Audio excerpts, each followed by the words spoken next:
को भी इस कार्यक्रम में आमंत्रित करता हूं। सर, बहुत शुक्रिया आपका, आपने बड़ी क्लोजली इस पूरी वार को और इस सिचुएशन को मॉनिटर किया था। मैं आपसे जानना चाह रहा था कि बड़े सख्त निगोसिएशन के बाद एक MOU तय हुआ था।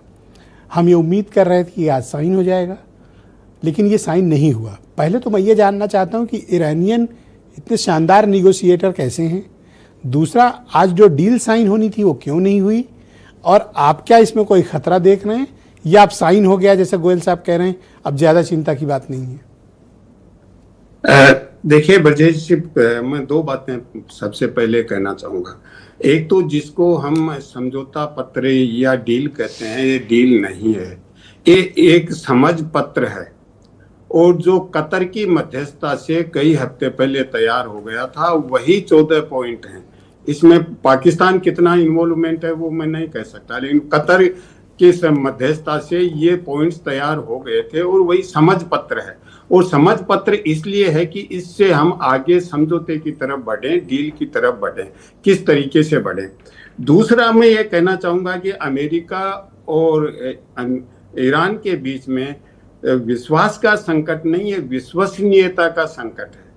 क्योंकि पिछले एक साल से जिस तरह से अनुभव है, पिछले साल जून में और इस साल फरवरी में, दोनों के बीच में नेगोशिएशन फाइनल स्टेज पे था, और उस समय इजराइल ने स्ट्राइक किया, इजराइल ने वार शुरू किया, और अमेरिका ने उसको फॉलो किया। और अमेरिका और इजराइल ने मिलके नहीं किया, दोनों कोऑर्डिनेटेड थे, जॉइंट एक्शन नहीं था, जॉइंट ऑपरेशन नहीं था। तो अमेरिका का वार अलग था, इजराइल का अलग था।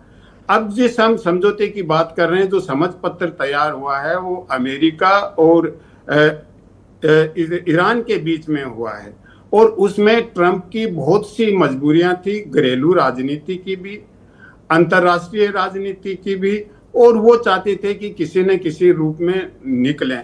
शायद उनको ये एहसास हो रहा था कि क्या मैं इसको डिस्प्रेशन शब्द का नाम दे सकता हूं कि ट्रंप बेताब थे कि ये डील हो जाए?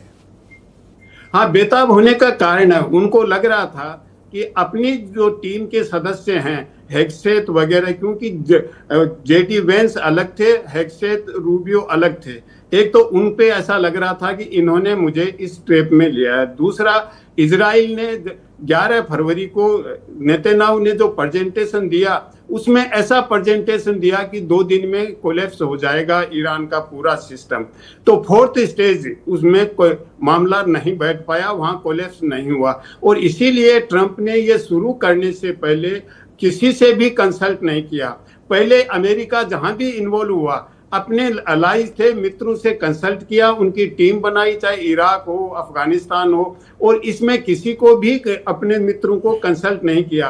तो ट्रंप साहब को यह एहसास हो गया कि मैंने तो गलती कर दी। अब मुझे एक बड़ा कॉम्प्लिकेटेड पॉइंट है, उस पर थोड़ा रोशनी डालें। गोयल साहब ने भी उस पर रोशनी डाली, आपसे जानना चाहेंगे, जब भी अमेरिका ईरान के साथ किसी डील के बहुत करीब होता है, लगभग वो डील या MOU जो भी आप नाम दें उसके करीब होता है, ईरान कुछ न कुछ कांड कर देता है। आपको पिछला वाला याद होगा कि जब डील के बहुत करीब पहुंच गए थे, उस वक्त ईरान के ऊपर और लेबनान पर बहुत भयानक बमबारी पिछले 15-20 दिन पहले इजराइल ने की थी।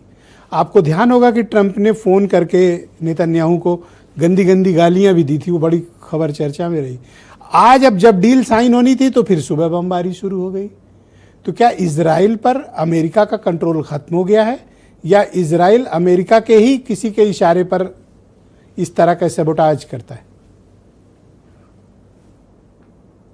क्या मुझे पूछा है? जी, आपसे पूछा है। देखिए, ऐसा है कि जिस तरह के हालात हैं, जो पिछली फरवरी में जेनेवा में जिस स्टेज पे था, अभी तो उस स्टेज से भी बहुत दूर है। और अगर मैं इसको पॉलिटिक वे में कहूं, तो ट्रंप साहब को ऐसा लग रहा है कि जंग की इस बिसात पे अजीब मात हो गई, यकीन लुटा के चल दिए, गुमा बचा के रह गए।